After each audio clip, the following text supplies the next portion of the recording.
Good morning students, welcome to Bindu Dadwal chemistry lessons. आज हम करेंगे एचपी बोर्ड का model question paper 2024-25 class 11th का। So let us begin. The first question is empirical formula of benzene is, so molecular formula of benzene is C6H6, but empirical फॉर्मूले में हमने simplest ratio देखना होता है। तो for every one carbon there is one hydrogen, so empirical formula will be CH. Option B is the correct answer.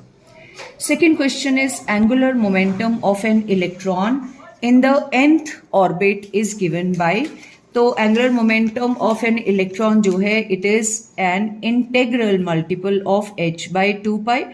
अगर nth orbital है तो nh by 2 pi होगा। Option B is the correct answer. The maximum number of electrons that can be accommodated in a given subshell is given by, तो maximum number of orbitals के लिए formula होता है 2l+1, और क्योंकि हर orbital में हम 2 इलेक्ट्रॉन डाल सकते हैं तो हम इसको 2 × 2l+1 कर देंगे। नाउ 2 × 2l बन गया 4l और 2 × 1 बन गया 2। तो इन चारों ऑप्शंस में से ऑप्शन सी में 4l+2 आ रहा है और ऑप्शन डी में 2 × 2l+1 है। ये दोनों ही ऑप्शंस करेक्ट हैं। इसमें से कोई भी आंसर अगर आपने दिया है तो that will be the correct answer, option C और D. Which of the following molecules has linear shape? So carbon dioxide has linear shape, water bent है, ammonia pyramidal है और methane tetrahedral है। Option C is the correct answer. The equilibrium constant for the reaction A moles of A plus B moles of B gives C moles of C plus D moles of D is given by, तो concentration equilibrium constant K will be concentration of products upon concentration of reactants. So C raised to power C into D raised to power D upon A raised to power A into B raised to power B. So ये वाली option यहाँ पे आ रही है option B में। This is your correct answer. Which of the following is a redox reaction? So for a reaction to undergo a redox change, reduction और oxidation होनी चाहिए। तो of all the options, option B में copper +2 से 0 में, this is decrease in oxidation state, reduction, और hydrogen 0 से +1 increase in oxidation state, oxidation हो रही है।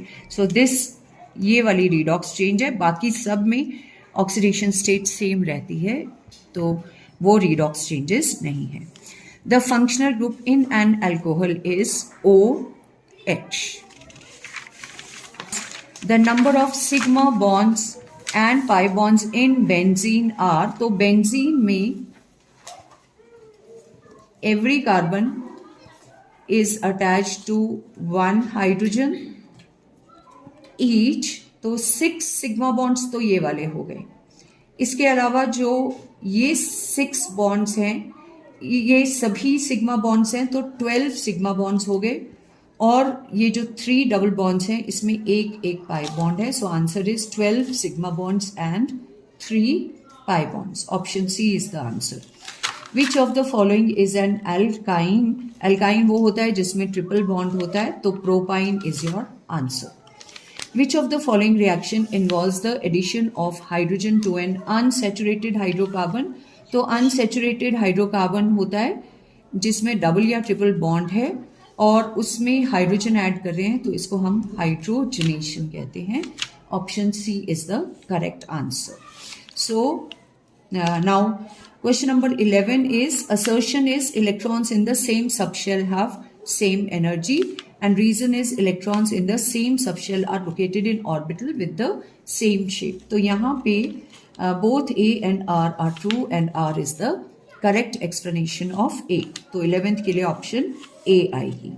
Then 12th है assertion at equilibrium concentration of reactants and products remain constant over time, and reason is at equilibrium forward and reverse reaction stop occurring. तो इसमें ये गलत है, ये इक्विलिब्रियम डायनेमिक होता है, फॉरवर्ड और बैकवर्ड रिएक्शंस चलते रहते हैं।